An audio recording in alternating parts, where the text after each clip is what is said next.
Hey guys, सबसे पहले तो नव वर्ष की आप सभी को ढेर सारी शुभकामनाएं। बहुत दिनों बाद फिर से मैं वीडियो बना रहा हूँ इस चैनल के ऊपर और काफ़ी अच्छा लग रहा है क्योंकि फिर से एक नई शुरुआत कर रहे हैं और हम लोग इस पर बहुत सारी चीज़ें सीखेंगे और सीख करके ट्रेडिंग करने की कोशिश करेंगे, इन्वेस्टिंग करने की कोशिश करेंगे, बहुत सारे टूल्स सीखेंगे और उसी सीरीज़ के दरमियान मैं ये एक कप पैटर्न सीरीज भी चलाता हूँ। अगर आप मेरे चैनल पे हो पहले से तो आपको पता होगा, टॉप 3 स्टॉक्स की सीरीज चलती है। ये बेसिकली ऐसे स्टॉक्स जिसमें हम आइडेंटिफाई करते हैं कोई पैटर्न और देखते हैं कि उसमें ऐसा क्या पैटर्न बना है और उसमें ट्रेडर साइकोलॉजी क्या कहती है और कैसे हम इसको ट्रेड कर सकते हैं और एनालाइज कर सकते हैं, बेसिकली सीख सकते हैं। सीखना बहुत ज़रूरी होता है इस चीज़ के लिए, इसीलिए मैं पैटर्न को ट्रेड करने से ज़्यादा जोर देता हूँ कि आप सीखो कि पैटर्न बना कैसे है और उसी चीज़ों को हम लोग आज सीखेंगे भी। सबसे पहले मैं आपको यहाँ पर बता देता हूँ, ये एक चार्ट है जहाँ पर आपको दिख रहा होगा एक कप पैटर्न। सबसे पहले जब हम ऐसा पैटर्न देखते हैं, हम आइडेंटिफाई करते हैं तो हमारे दिमाग में आता है कि ये पैटर्न क्यों बना होगा। अगर आप इस पैटर्न को बहुत ध्यान से देखोगे तो आपको इसके आंसर मिल जाएंगे। सबसे पहले आप देखो इस पैटर्न में, ये पैटर्न बनता कैसे है कि मार्केट जो है, जैसे ये एक एग्जाम्पल के तौर पे बता रहा हूँ, सिगाची इंडस्ट्री करके एक स्टॉक है जिसमें ये पैटर्न अभी बन रहा है। आप देख सकते हैं इस पैटर्न में जब आईपीओ लॉन्च हुआ था तो 2020 के आसपास लॉन्च हुआ था, तो इन्होंने एक आईपीओ लिस्टिंग डेट के दिन एक चैनल बनाया था। उसके बाद कंटिन्यूसली ये नीचे चल रहा था, आप देख सकते हैं नीचे चलते चलते चलते गया और उसके बाद ये काफ़ी समय तक, चूंकि अगर आप ये चार्ट देखेंगे तो ये वीकली चार्ट है, तो काफ़ी समय तक ये इस तरह से कंसोलिडेट कर रहा था। और ये कंसोलिडेशन जिसको हम लोग एक्यूमुलेशन जोन भी बोलते हैं, अगर किसी को टेक्निकल एनालिसिस आता है तो उसको पता होगा कि मार्केट का स्ट्रक्चर के अकॉर्डिंग ये एक्यूमुलेशन जोन होता है जहां पर बड़े लोग, या हम बोल सकते हैं कि जिसके पास ज़्यादा पैसा है, बिग मनी या ऑपरेटर, जो भी नाम दे दो, ये लोग यहाँ पर धीरे धीरे खरीदते हैं। और ये हम पता लगा सकते हैं वॉल्यूम राइज से। आप देख सकते हैं धीरे धीरे वॉल्यूम राइज भी होता है और जो एक पैटर्न होता है डाउनफॉल का वो बाय डिफॉल्ट स्लो हो जाता है। तो ये एक कंसोलिडेशन पैटर्न बनने के बाद धीरे धीरे मार्केट राइज करना शुरू करता है और वो अपने प्रीवियस हाई के ऊपर जाता है। अब जैसे ही ये प्रीवियस हाई के ऊपर आएगा, यहाँ पर चांसेस बहुत हाई है कि ये उस पॉइंट को रिएक्ट करेगा और यहाँ से मार्केट नीचे जाने की कोशिश करेगी। और यहाँ से आप देख सकते हैं, चूंकि ये वीकली चार्ट है तो यहाँ पर जो भी ये हाई बनाया था उस हाई को ये ब्रेक करने की कोशिश करेगा, क्योंकि इस हाई के ऊपर ऑब्वियस सी बात है सेलर यहाँ पर होंगे और सेलर कोशिश करेगा मार्केट को फिर से नीचे लाने का। बट ये जो रैली हुई है इसमें डेफिनेटली बहुत सारे बायर, नए बायर इंक्लूड हुए, आप देख सकते हैं यहाँ पर। और इन्हीं की वजह से ऐसा हो सकता है कि ये इस मार्केट को ऊपर की तरफ पुश करे रादर देन नीचे जाने के। यहाँ से ये ऊपर चल के नीचे इसको ब्रेकअप दे सकता है और ये जो नीचे आने की प्रोबेबिलिटी है ये कम हो सकती है। इसी को हम लोग यहाँ पर ट्रेड करने की कोशिश करेंगे, इसी को सीखेंगे और इसी पर देखेंगे कि कैसे पैसे बना सकते हैं हम, कैसे इसको ट्रेड कर सकते हैं, कैसे इसको एनालाइज कर सकते हैं। ठीक है, जैसे ही आप देख सकते हो ये लेवल ब्रेक होता है उसके बाद एक अच्छी खासी तेजी आती है, आप मार्केट में इसको जाके एनालाइज कर सकते हो। और ये वाला जो जोन है जैसे ही ये ब्रेक होता है 63.5, तो इसके बाद अच्छी खासी रैली देखने को मिल सकती है।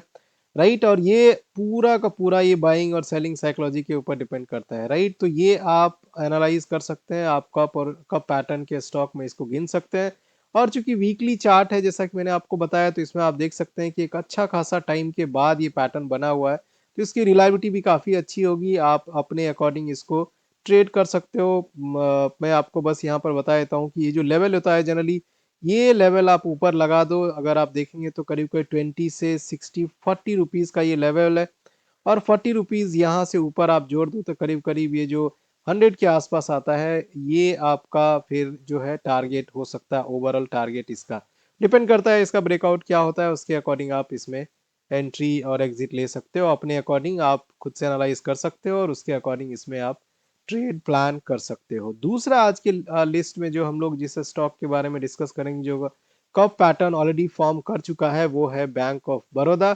अगर आपको पता होगा तो ये ऑलरेडी जो है पैटर्न फॉर्मेशन कर चुका है और इसमें आप एंट्री आई होप लिए होंगे या नहीं लिए होंगे, तो आप देख सकते हैं, एनालाइज कर सकते हैं। इसका हम मंथली चार्ट पे जाते हैं और मंथली चार्ट पे देखेंगे तो ये मैं ऑलरेडी एक ज़ोन बना रखा हूँ, जिसमें जो मैं बात कर रहा था कि जनरली ट्रेडर साइकोलॉजी क्या कहता है कि मार्केट जो है एक हाई बनाती है और इस प्रीवियस हाई के बाद मार्केट नीचे की तरफ जाती है।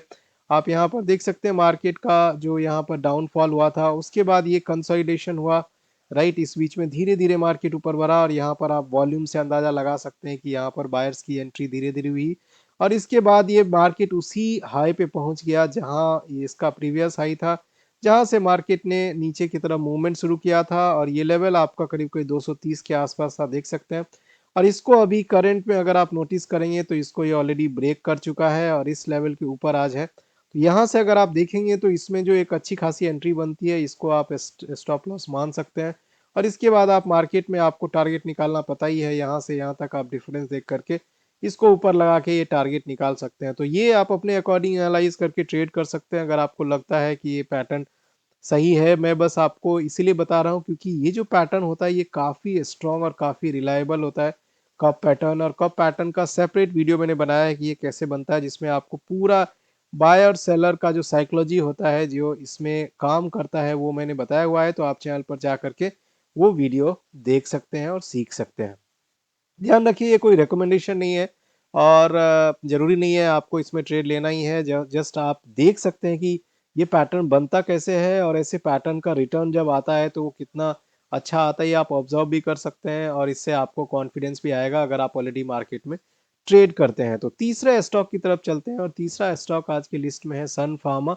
सन फार्मा भी काफ़ी अच्छा पैटर्न फॉर्म करके ऑलरेडी भाग चुका है और अगर आप इसको मंथली चार्ट पे ही ऑब्जर्व करोगे जनरली ये जो पैटर्न बनता है इसमें सबसे सिग्निफिकेंट पार्ट होता है कि आप इसमें ट्रेंड लाइन कैसे ड्रॉ करते हो, कहाँ पर ड्रॉ करते हो, क्या आपका बेसिकली जोन सिलेक्शन रहता है, क्योंकि रेजिस्टेंस जब तक आप सही सेलेक्ट नहीं करेंगे तब तक आपको इसमें पता नहीं चलेगा कि कैसे इसमें ट्रेड लेना है। तो इसीलिए ज़रूरी चीज़ है कि आप इस चीज़ को समझ के सबसे पहले तो आपको जोन सेलेक्ट करने आना चाहिए। जैसे एक बार आपने जोन सेलेक्ट कर लिया उसके बाद बहुत आसान हो जाता है। तो अगर आप यहाँ पर देखेंगे तो ये वाले जो पैटर्न बने हुए हैं, ये देखिए एक हाई बना है यहाँ पर और ये हाई के बाद एक अच्छा खासा सप्लाई था यहाँ पर। सप्लाई मतलब होता है सेलर ज़्यादा था यहाँ पर और ये जो सप्लाई था ये सप्लाई जोन काफ़ी सिग्निफिकेंट था और इसी सप्लाई और ये सिग्निफिकेंट इसलिए भी था, एक तो मंथली चार्ट है। दूसरा ये है कि आप देख सकते हैं 1024 से 1203 यानी कि करीब-करीब ये 180 पॉइंट के आसपास का है, जो कि करीब-करीब होता है 12% के आसपास। ये जो 12% का ज़ोन था, ये पूरा का पूरा सप्लाई ज़ोन था और यही वजह है आप देख सकते हैं यहाँ पर डायरेक्ट मूवमेंट की बजाय एक कंसोलिडेशन वाला मूवमेंट हुआ और फाइनली ब्रेकअप यहाँ पर हुआ और यानी कि ब्रेकआउट होने के बाद यहाँ से मार्केट ऊपर की तरफ मूव कर रही है। अब इसमें देखो सिंपल सा फंडा ये है कि अगर इसमें आपको फ्रेश एंट्री लेना है या आपको समझना है कि इसमें क्या अभी हम प्लान कर सकते हैं, तो ये चूंकि ऑलरेडी भाग चुका है तो जनरली पैटर्न में होता क्या है, एक मूवमेंट के बाद मार्केट ये वाले जो लेवल है, ये जो रेजिस्टेंस पहले लेवल था रेजिस्टेंस का, वो जो है सपोर्ट बन जाती है और सपोर्ट बन जाने के बाद एक अच्छा खासा रैली उसके बाद शुरू होता है। तो आप यहाँ पर जिसको हम लोग रिट्रेसमेंट भी बोल सकते हैं और रिट्रेसमेंट पे आप जो है यहाँ पर एंट्री ले सकते हैं और उसके अकॉर्डिंग आप ट्रेड प्लान कर सकते हैं। ध्यान रखिए जैसे ही ये लेवल नीचे की तरफ टूटता है, इधर की तरफ टूटता है, तो ये जो पैटर्न है ये फेल हो जाता है। तो आपका जो कब पैटर्न था, ये कब पैटर्न की रिलायबिलिटी खत्म हो जाती है जैसे ही ये लेवल ब्रेक होके नीचे आ जाता है। तो आपको ध्यान रखना है कि एंट्री आप कहाँ कहाँ कर सकते हैं। बाकी टारगेट निकालना आपको पता ही है, टारगेट निकालने के बहुत सारे तरीके भी होते हैं जो आप सीख सकते हैं। एक जैसे एक मॉनिटरी एग्जिट होता है, आप मॉनिटरी एग्जिट ले सकते हैं। आप आरएसआई को यूज़ करके एग्जिट ले सकते हैं। आप फिबोनाची यूज़ करके एग्जिट ले सकते हैं। आप जो है एक सर्टेन लेवल को डिफाइन करके एग्जिट ले सकते हैं। बहुत सारे तरीके हैं जो मैं किसी सेपरेट वीडियो में आपको बता दूंगा कि टारगेट की क्या क्या तरीके हैं और कैसे निकाल सकते हैं। यहाँ पर जो एक साधारण सा कप ब्रेकआउट का पैटर्न, जो जब जब ये ब्रेकआउट होता है तो वहाँ पर आप सीधा सा देखिए इसके लो और हाई में जो डेल्टा है, ये जो डिफरेंस है, इस डिफरेंस को ला के यहाँ रख दीजिए और ये जो टारगेट आएगा ये डेल्टा ऐड करने के बाद ये आपका जो होगा ये कप पैटर्न का अल्टीमेट टारगेट होता है।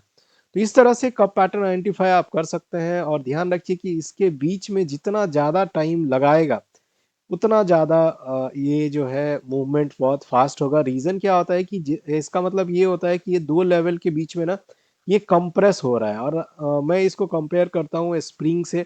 और आप जानते हैं कि स्प्रिंग को आप जितना ज़्यादा कंप्रेस करेंगे, जितना ज़्यादा कंप्रेस करेंगे इधर से भी और इधर से भी, जैसे ही इसको फ्री छोड़ेंगे ये बहुत तेजी से ऐसे एक्सपैंड करेगा और बहुत तगड़ा मूवमेंट देने वाला है। तो ये चीज़ें आप ध्यान रखिए।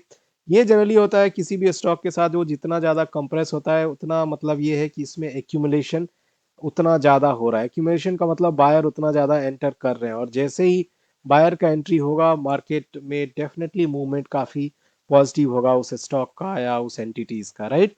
ध्यान रखिए कि कब पैटर्न कैसे बनता है उसके बीच में, जितना ज़्यादा मूवमेंट रेस्ट्रिक्टेड हो वो उतना ज़्यादा बेहतर रिजल्ट आपको दे सकता है। तो ये रहा आज का 3 कप पैटर्न का स्टॉक। और भी बहुत सारे हैं, आप मार्केट में जाइए, आइडेंटिफाई करिए और सीखने की कोशिश करिए कि कप पैटर्न बनता कैसे है, और वहाँ से आप अपना ट्रेड प्लान कर सकते हैं। आपको जो सही लगता है आप अपने फाइनेंशियल एडवाइज़र से कंसल्ट कर सकते हैं। और खुद से भी अगर आपको टेक्निकल एनालिसिस आता है तो आप वहाँ से सीख करके इसमें अपना एंट्री बना सकते हैं। तो मिलते हैं अगले वीडियो में। Thank you so much guys.